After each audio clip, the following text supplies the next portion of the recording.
Kung gusto mo talagang dumulo, yung timing ng ibon. Kailangan mapat-timing mo yung ibon sa derby talaga. Yung peak ng ibon.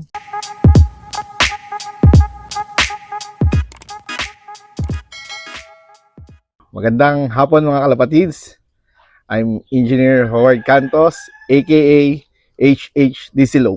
Yun, syempre bago ulit natin simulan tong video to, sir. Maraming salamat po sa Thank you. pagpapa-unlock na mga pag-love visit kayo. Tapos syempre shoutout din sa Kalapatid Speeds at sa ating Power Flight at kay Boss Ronald. Shoutout, boss. Yan, sir, pwedeng malaman gaano katagal ka na nag-iibon, sir? Nag-start ako 2019 eh. Kaso ang nag-aalaga ng mga kapatid ko, nasa ibang bansa kasi ako noon eh. Yun ang, doon kami nag-start 2019. Ano yun, sir? May mga pangdiinan ng bloodline gamit, sir? Wala pa. Ano pa lang yun. Basta laro lang. Then, 2020, yun, doon ako nag-acquired kay Sir Iboy Martin ng Rizal. Yun, doon halos lahat ng aming ibon galing doon. Yun ang halos kumikilos sa amin. Tapos, sir, kamusta yung unang sabak mo sa karera, sir? Nung may mga matinding bloodline na gamit mo, sir? Okay naman. Medyo nakapagpadulo naman tayo pero minsan kinakapos sa dulo. Pero ngayon iba-iba na napapatapos natin. Clocker, finisher. Kaya swerte, sineswerte. Ayun. Tapos, sir, pwedeng malaman yung mga naging achievements mo na dito, sir, sa pag-iibon. Sa small club, first overall tayo sa 4A BCF before. Second overall na din tayo sa Rosario Fancy RF dati. Then ngayon sa Big Love tayo nalaro sa Ulpa. Last NDR na pinihit sa South, nakapagpatapos tayo ng Tacloban finisher. Then yung isa nating ibon, second overall ng Open YB. And second overall ng 3 laps yung Albay Matnog Kalbayog. Tapos ngayong last North, meron tayong first overall sa 5 laps, second overall Youngbird Batangas, third overall Allbird. Pwedeng malaman, sir, anong bloodline yung mananalo mo dito? Combination siya ng ang silig line namin at candy line ni Sir Iboy Martin. Yun talagang malimit na nagbibigay sa amin ng dumudulong ibon.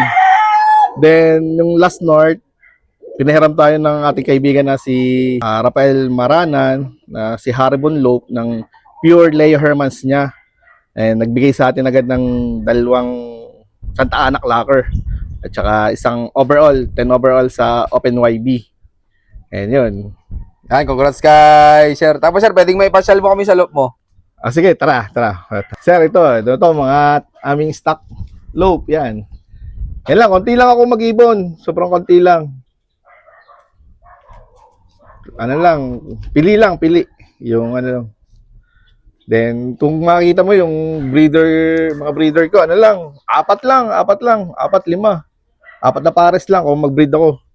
Kasi ang akin, hindi ako talaga nagsasabay-sabay ng breed eh. Gusto ko batch by batch. Para yung ibon, hindi sabay-sabay magpipik. Para merong ibon na maaga magpik, may ibon na pahuling gitna magpipik at saka yung mga pahuling nagpipik na ibon. Kumbaga, sir, para hindi lang intro voice yung ibon mo, sir, no? Ganun yun. Ganun ang paniniwala namin. Na ang ibon, kailangan mo mapapik sa dulo. Kasi merong ibon na fundraise nagpipik na. Pero pagdating sa derby sa dulo, minsan humihina sila. Yung nawawala ng pick ng ibon, kinakapos. Kaya sa amin, gusto namin batch by batch talaga. Ito nga pala mga kalapatid, isang mini flyer slope. Maliit lang siya. Hiwalay ang south at north. Yung pa south natin, wala ngayon, nakakarga. Then itong north natin, binuviewing pa lahat yung Kalapatid, mga naka-viewing. Maliit lang na loop. Kasi konti lang din naman ako kung maglaro. Mga 10, 8, 6, ganun lang. Kaya konti na lang nilalaro ko ngayon kasi dati naglalaro ako ng madami. Kaso hindi natutukan at saka prone sa sakit. Kasi maliit lang yung loop ko. Talagang capacity lang niya, 10, ganun lang. Para pag konti kasi mas matututukan mo eh. Para sa amin kasi may talaga kami tinatawag na sistema namin eh. Kaya ang sistema namin pang counting ibon lang talaga. Tapos sir, pwedeng makita yung mga producer mo dito ng winner. Sige, tara, tara. Mga kapatids, ito ang tinatawag namin si Ansilig. Tacloban finisher namin. Ito, may kwento to eh. Itong si Ansilig eh. Before sa BPSC kasi, natigil ang karera, kalbayog. So, nag-pandemic noon, natigil ang karera, contender siya. So, after 1 year, tinuloy ang karera. So, isang taon na patigil ang karera noon. Then, after 1 year, tinuloy pagkatapos ng pandemic. Ang sunod na toss noon, Tacloban. Kaso, ang ginawa ng BPSC, nag-mid-toss lang ng San Narciso. San Narciso, Quezon. Mga 185 kilometers sa amin. Then, ang sunod noon, Tacloban na, 520 kilometers sa distance namin. Yun, ito, napauwi ko to pang San Narciso to Tacloban. Almost 300 kilometers yung ginap niya. Pero, kalbayog finisher na siya kasi napatigil lang naman. Pero sabi ko nga, matibay ang homing stick nito. Konti lang kami nakapagpauwi noon. I think less than 20 lang na ibon. Ito mga kalapatid, so malupit to. Ito, foundation to, mga Taiwan. Anong mga nai-produce na winner nan, sir? Madami eh. Yung isa, yung ang North na pinihit sa South, second overall sa Open YB, second overall sa 3 laps, yung Albay Matnog Kalbayog. Then, yung first overall natin sa 5 laps, apo na nito, si Nateya, si Lady Nateya. Dami na nga, sir, no? To. Oo. Anong bloodline nito, sir? Ito, Taiwan to eh. Taiwan birds. Pure? Hindi, nanay nito, pure Taiwan. Tapos anong kapare, Ito, sir? pamangkin, apo nito, si Astro. Okay, Apo nito, si Astro, yung kay Paulo. Na napawin ni Utoy ng Santa Ana. Ikaw dito, sir, kapag sa breeding, pinapalitan mo pa yung mga magkakapares kapag producer na sa'yo ng mga winner? Ito kasi, hindi ko na talaga to, itong breed nito, isa lang pinaparisa nito. Yung si Candy, yung galing kay Sir Iboy Martin, yun ang aking ginagamit. Then, yung inaanak nito, yun ang gagamitin ko namang breeder din, yung mga inaanak nito. Kuha ko ng stock, kaso laging ubus lagi yung nagiging anak nito, yung mga na-stock ko. Minsan napapabigay sa tropa, minsan may nahiram, minsan may gusto.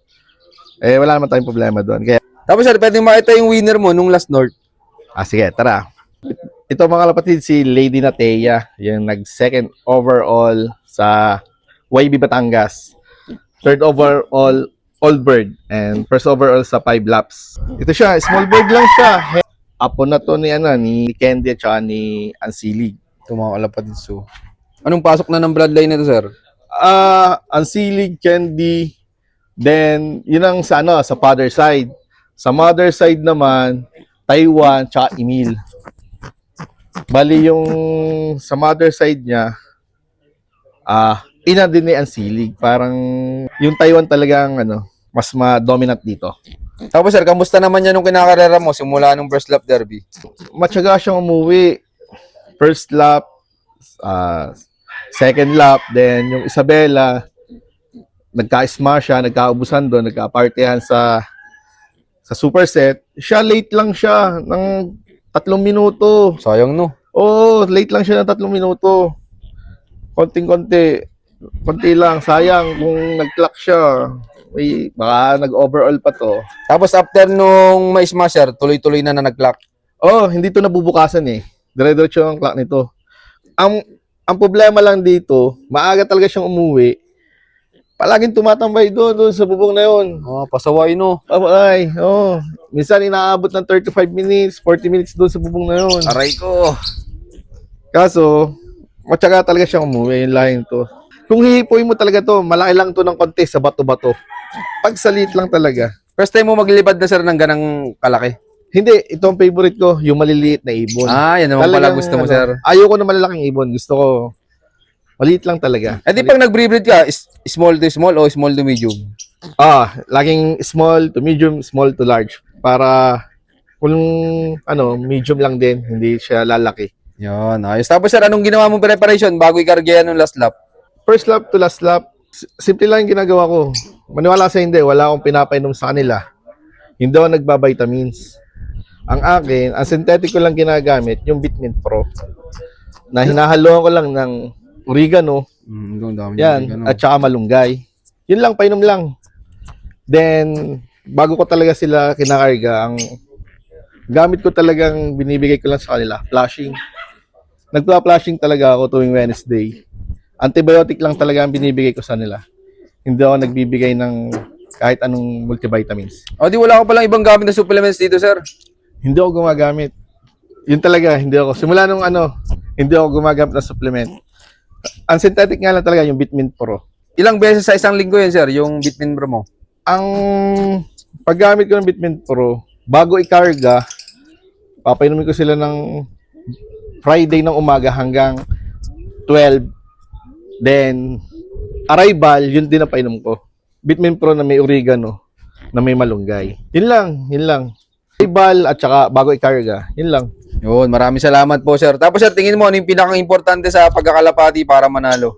Naniniwala ko na sa breeding nagsisimula ang karera talaga sa breeding. Breed a healthy bird para ilabang ka talaga. Kasi pag mahina talagang breed mo, mahina ang chance manalo. Number 2, kailangan mo observation. Kailangan mo talaga observe. Number 3, preparation. Preparation, yun ang the best. And lastly, kung gusto mo talagang dumulo, yung timing ng ibon. Kailangan mapat-timing mo yung ibon sa derby talaga. Yung pick ng ibon. Kasi may kanya-kanyang pick ang ibon eh. Naniniwala kami sa ganyan eh. Para sa aming opinion ha, may kanya-kanyang pick ang ibon.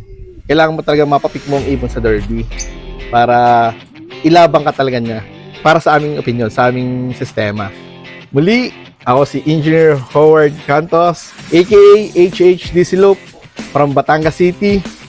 I love this game. Yun, maraming salamat sa solid yung suporta, mga kalapatid. Siyempre, maraming salamat din kay Sir yan sa Thank you very much. pagpapaunlak Thank you very much. mapag-loop visit tayo sa Visit. kanya.